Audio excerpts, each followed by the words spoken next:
छत्रपती संभाजीनगर जिल्ह्यातील सोयगाव तालुक्यातील जंगला गावाजवळ 27 एप्रिलला सकाळी एक भीषण अपघात घडलाय। गुजरातहून मीठ घेऊन सोयगावकडे जाणारा कंटेनर वळणावर पलटी झाला। मात्र सुदैवाने या अपघातात कोणतीही जीवितहानी झाली नाही।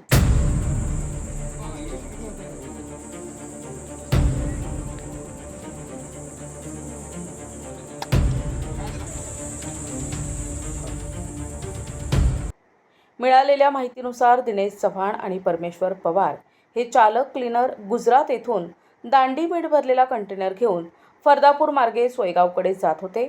सकाळी 7 वाजेच्या सुमारास जंगला गावाजवळ वळण घेत असताना अचानक कंटेनरचा हुक तुटला आणि गाडी पलटी झाली। अपघात इतका भीषण होता की कंटेनरचा पुढचा भाग वेगळा होऊन पुढे गेला, तर मिठाच्या गोण्यांचा रस्त्यावर सडा पडला। दैव बलवत्तर म्हणून या घटनेत चालक आणि क्लीनर दोघेही थोडक्यात बचावलेत।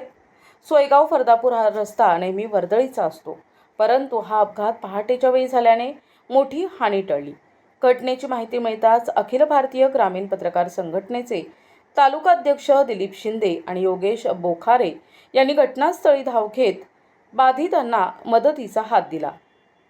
प्रतिनिधी जब्बार तडवी, NTV न्यूज मराठी, सोयगाव, छत्रपती संभाजीनगर।